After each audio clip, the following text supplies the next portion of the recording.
Hey everyone, welcome back to the channel. Today's story might be one of the hardest ones I've ever had to tell. It's about a guy named Finn, who turned $12,000 into $2 million, and then lost every single cent of it in under 8 hours. If you've ever wondered how something like that is even possible, stick around, because by the end of this video, you'll understand exactly how it happened, and exactly how to make sure it never happens to you. This is Finn. At 9:41 a.m., he was a millionaire. By 5 p.m. the same day, he had $11 in his bank account. No crash. No scam. No stolen password.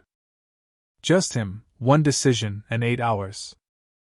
This is the story of how a normal guy turned $12,000 into $2 million, and why that was the beginning of the end, not the happy ending. If you're into investing, crypto, or trading, stay until the end, because the mistake he made is one almost every beginner makes without realizing it. But let's rewind. 6 months earlier, Finn was nothing special. Just a warehouse worker with a $2,000 savings account. He had a plan. It just wasn't the plan he thought it was. It started on a Tuesday night.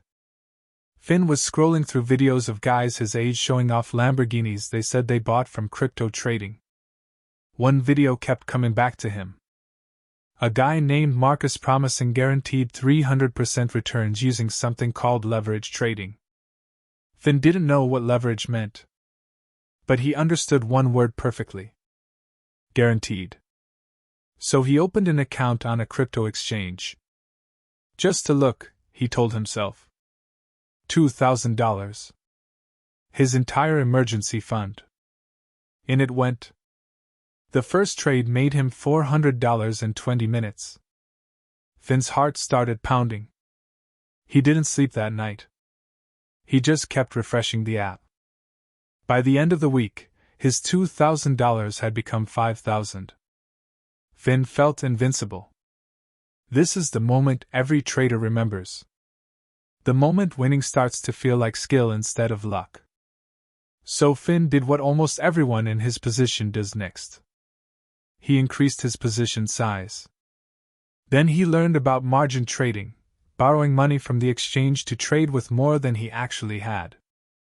10 times leverage. That means for every dollar he risked, he was actually betting 10. At first, it worked beautifully. $5,000 became $20,000 in under a month. He quit checking prices during work breaks. He started checking during work. $20,000 became $60,000. Finn quietly put in his 2 weeks' notice. His friends started calling him the trading guy. He liked that title a little too much. $60,000 became $200,000.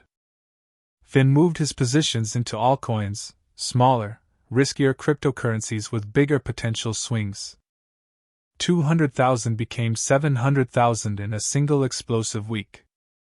He told himself he'd stop at $1 million. Just one more trade to get there.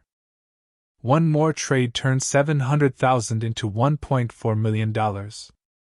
He didn't stop. Because when you're up this much, stopping feels like losing. 1 month after quitting his warehouse job, Finn's account showed $2,011,000. He looked up apartments in a nicer part of town. He looked up cars he'd never even test-driven. He called his mom and told her not to worry about rent anymore. He'd handle it. For exactly 11 days, Finn lived like the guy in those videos he used to watch. But here's what nobody in those videos ever mentioned. None of that money was actually his yet. It existed only inside an app, tied to positions that could move against him just as fast as they moved for him. And on that Thursday morning, the market had other plans. At 9:41 a.m., Finn woke up, made coffee, and opened the app like he did every morning. Nothing seemed unusual. Yet. 10:15 a.m. A major exchange announced a security issue. Nothing to do with Finn's coins directly, but the whole market panicked anyway. Prices across the board started dropping. Not slowly. Fast. Finn's portfolio, which was up 2 million, was suddenly down to 1.6. He told himself this was normal. Crypto always dips before it recovers. 10:47 a.m. The drop continued. 1.6 became 1.1. Because Finn was using leverage, these weren't just paper losses. His borrowed positions were getting closer to something called liquidation. Liquidation means the exchange automatically closes your position and takes your collateral, instantly, with no warning, no negotiation. Finn didn't fully understand this when he signed up. He understood it now. 11:03 a.m. He tried to sell. To get out. To lock in whatever was left. But the app was overloaded. Thousands of people were trying to sell at the exact same second. His sell order sat there. Spinning. Not going through. 11:22 a.m. 1.1 million became 600,000. His hands were shaking so badly he could barely type his password to try logging in from his laptop instead. He called the exchange's support line. He got an automated message. Due to high call volume. 12:05 p.m. 600,000 became 210,000. He thought about his mom. About the apartment he'd looked up 11 days earlier. About the 2 weeks' notice he'd already given. 1:30 p.m. Finn hadn't eaten. Hadn't moved from the floor. Just watched the number fall. 210,000 became 40,000. 3:15 p.m. His largest leveraged position hit its liquidation price. The exchange closed it automatically. $40,000, gone in less than a second. What was left wasn't an investment anymore. It was a receipt. 4:50 p.m. Finn finally looked at the final number. $11.42. $2 million. Gone. Not over months. Not over weeks. In 8 hours. He sat there until it got dark outside. He didn't cry. He didn't scream. He just sat. At some point, his phone buzzed. A text from his mom. "How's my millionaire doing?" He didn't answer that night. Here's the part most videos about crypto crashes skip. Finn's mistake wasn't picking the wrong coin. His mistake wasn't even bad luck. The market crash would have hurt him regardless. His real mistake happened months earlier, the moment he used leverage on money he couldn't afford to lose. Leverage doesn't just multiply your gains. It multiplies your losses at exactly the same rate. A 10% market move became a 100% account move, because he was trading with 10 times his actual money. And because he never took profits along the way, every single dollar of that 2 million was still fully at risk. Professional traders have a rule for this. Never risk money you can't afford to lose. Finn had heard that rule. He just didn't think it applied to him. It applies to everyone. Every single time. There's a second mistake here too, one that's less about numbers and more about psychology. The moment his account hit 2 million, Finn should have withdrawn something. Anything. Even 10%. That's called securing gains. It's boring.